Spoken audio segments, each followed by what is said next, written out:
Saya selalu tengok orang kata saya kat belakang. Walaupun grup-grup ustaz-ustaz, alim ulama ni, dalam grup kutuk saya ramai-ramai. Saya tahu semua sekali, saya baca. Tapi saya pun tak mau balas-balas. Saya pun tak nak gaduh dengan siapa-siapa. Saya doa mereka dapat kebaikan hidayah. Saya patut tak cerita, saya tersebut. Moga Allah maafkan saya. Jadi, bila benda-benda macam tu saya terbaca, saya tahu ulang-ulang kali orang kata saya hari update status sana sini. Saya tak kacau hidup dia. Saya tak kacau hidup dia. Saya tak pernah sentuh hidup dia. Saya tak sebut nama dia. Saya tak pernah keji dia. Saya tak pernah hina dia. Saya tak pernah minta apa-apa kat dia. Sesin pun saya tak minta kat dia. Satu apa pun dia orang tak didik saya. Yang didik saya ustaz-ustaz, cikgu-cikgu saya dulu. Mereka dah meninggal dalam kubur. Saya tengah malam dengar seorang cikgu saya dah meninggal. Saya tak kenal dia. Tengah malam, saya dengar ada orang tengah nangis kat Masjid Seri Petaling tu. Ada orang nangis. Saya pergi kat situ. Dulu, bukan yang baru ni, dulu. Saya tak pergi Masjid Seri Petaling baru ni masa Covid ni, saya tak pergi. Ramai ingat saya pergi. Ustaz dah buat saringan, saya tak pergi. Biasa saya pergi, dulu. Sekali masa saya pergi, ada seorang tengah nangis doa. Tahu apa dia doa? Ya Allah, jagakanlah Habib Liu ni. Liu Yunpao, Linda Liu. Dia doakan keluarga saya seorang-seorang. Siapa pula doa aku tengah malam ni? Saya tengah mengantuk, hilang mengantuk. Saya tengok-tengok. Di antara salah seorang cikgu saya, yang saya dah tak jumpa lebih 10 tahun. Dia nangis untuk saya. Dia nangis untuk mak saya. Dia nangis untuk ayah saya. Dia menangis untuk keluarga saya. Tengah malam dia nangis untuk saya. Itulah ustaz alim ulama yang sebenar. Tengah malam nangis untuk umat. Nangis untuk orang jahat. Nangis untuk penzina. Nangis untuk orang tepi jalan. Nangis untuk orang jauh pada Allah. Nangis untuk orang bukan Islam. Doa, Ya Allah, jangan marah mereka. Beri mereka hidayah. Ya Allah, fahamkan mereka. Ya Allah, fahamkan mereka. Beri mereka hidayah. Tengok orang jahat. Ya Allah, jangan marah mereka. Beri mereka hidayah. Ya Allah, kesian kat Habib Liu ni. Beri dia hidayah. Bimbing, pimpin dia. Malam-malam nangis. Siang dia pegang saya. Habib, ni ada salah sikit, Habib. Betulkan sikit. Dia telah banyak buat baik kat saya. Dia tegur saya sikit. Dia tegur saya sikit. Sikit dia tegur. Pegang gitu. Sekarang berbeza. Banyak ustaz-ustaz alim ulama. Mereka keji kita kat belakang. Cakap kat belakang. Ina kat belakang. Cakap bukan belakang. Depan juga kat Facebook. Kat Instagram. Bukan baru ni. Dah lama dah. Banyak kali dah. Setiap kali. Update. Saya banyak juga kadang-kadang pergi mana tempat tiba kena halau. Yang halau pun ustaz juga halau. Halau. Halau pada masjid. 2-3 tempat saya pergi. Ada kena halau. Saya pergi berdakwah. Free. Masa free. Lepas tu saya, kalau ni saya kadang saya ada cas supaya mereka urus sikit surat untuk saya. Kalau saya bagi free, saya dah kena halau. Bukan dulu-dulu. Kena halau di masjid. Saya bukan cakap apa-apa. Saya tak sentuh hal-hal semasa, nak sentuh orang. Tak, saya bukan orang macam tu. Saya tak suka nak sentuh hal peribadi orang ni, bukan saya. Tapi tahu tak apa jadi? Orang halau, orang keji. Tahu tak apa saya nak beritahu tuan-tuan sekalian? Sedih. Orang sekarang patutnya, ramai alim ulama yang baik-baik, yang soleh, yang sangat saya hormati. Membuat saya semakin cinta sayang pada Islam. Tapi ada juga alim ulama yang baik-baik, yang belajar jauh-jauh. Dia jadi macam, dia penat agaknya belajar jauh-jauh. Penat belajar jauh-jauh. Lepas tu tengok tiba-tiba Cina mana pula ni agaknya.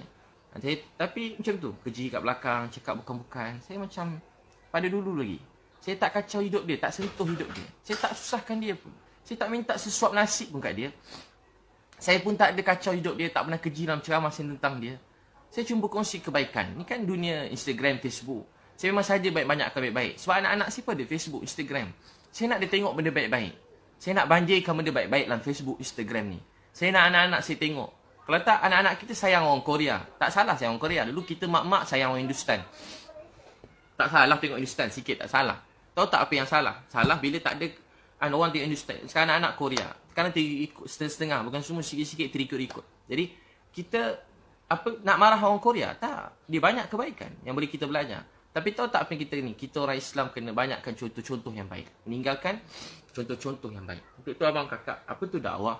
Dakwah ni, kita dakwah manusia yang tak nak agama, datang dekat pada agama. Tu dakwah.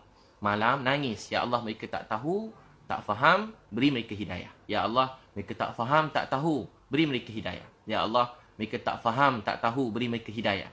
Ya Allah, mereka tak faham, tak tahu, beri mereka hidayah. Ya Allah, mereka tak faham, tak tahu, beri mereka hidayah.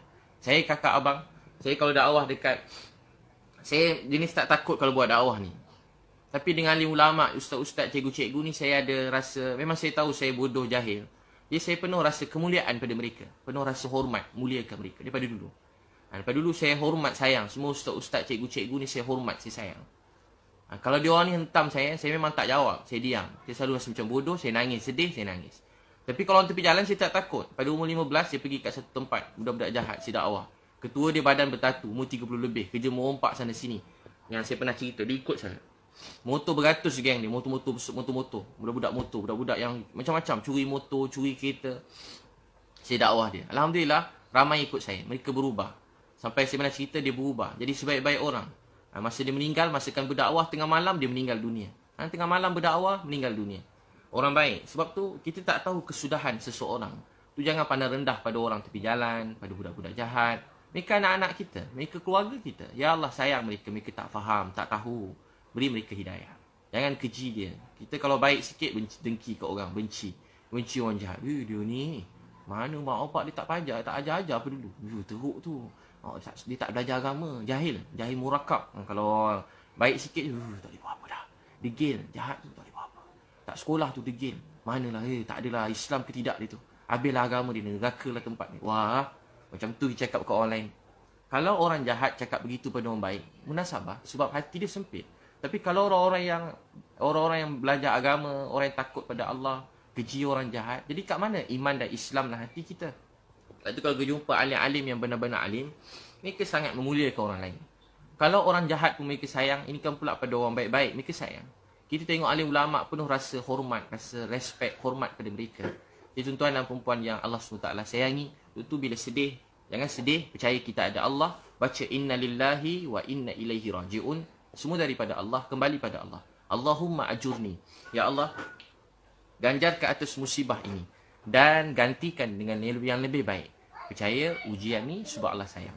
Bagus juga bila orang cakap. Saya pula kalau orang makin cakap, makin semangat. Orang cakap, makin semangat. Makin semangat. Makin semangat. Malam orang macam-macam. Saya order satu lori besar. Memang saya saja je. Orang kata Ustaz nak tunjuk. Memang saya saja nak tunjuk. Memang saya nak menunjuk. Menunjuk apa? Supaya orang bukan Islam mudah-mudahan dapat hidayah. Memang saja nak menunjuk supaya orang-orang yang ni dapat cepat dibantu. Sekarang bukan soal siapa nak menunjuk, siapa tak menunjuk. Soalnya ramai orang lapar kat rumah. Sebenarnya soalnya ramai orang lapar kat rumah. Saya pergi rumah, ada banyak rumah, 30 rumah hari satu kami pergi. 30 rumah pergi hantar makanan. Keluar-keluar tak ada tangan ada. Ada yang tak ada kaki. Ada yang buta. Apa dia nak makan sekarang? Dia kerja apa? Dia kerja urut orang. Sekarang dah tak boleh urut orang yang buta. Tak boleh urut orang. Dapat duit bantuan ada. Bukan tak ada. JKM pun ada. Zakat pun ada. Tapi berapa sangat? Berapa sangat? Cukup kakak duit berapa ratus sebulan cukup? Seberapa ratus je sebulan nak bayar. Mungkin rumah pun dia tak dapat zakat. Tapi cukup tak? Tapi tak cukup. Jadi kita, apa kita boleh buat? Kita walaupun dapat bantu mereka sikit pun tak cukup. Tapi kurang-kurang kita ada buat sesuatu. Kesian kat mereka. Ada yang dah tak ada makan. Baru pergi satu tempat rumah orang susah. Kat KL ada tempat orang susah. Kita bagi hantar beras. Dia ambil isi, dia seorang yang hantar SMS. Kita hantar kat rumah dia, dia orang bagi-bagi. Beras tu, dia boleh bagi-bagi kawan-kawan dia. Apa makanan dapat tu, dia bagi-bagi. Dia panggil jiran dia, sebab dia orang tak makan dah tak ada dah. Hantar bagi-bagi jiran. Dapat 2 sardin, bagi 1 sardin kat jiran. Gula pun dia ni, saya tengok tak apa panjangan. Nanti kita suruh dia orang hantar lagi. Dia orang ambil lagi, hantar. Stok banyak, hantar. Bagi kau, semua orang dapat. Tahu tak apa dia, abang kakak? Sekarang bukan soal tu. Soal ramai orang lapar. Nabi SAW sebut kita tidur dalam keadaan kenyang. Jiran kita lapar. Allah tanya kita ke akhirat. Kita tidur kenyang. Jiran kita lapar. Allah tanya kita di akhirat. Kita tidur kenyang. Jiran kita lapar. Allah tanya di akhirat. Jadi kita kena tolong seramai orang. Ini kan pula ada adik-beradik kita lapar. Tolong dia. Ini waktunya. Bukan hari-hari datang COVID-19. Datang waktu ni.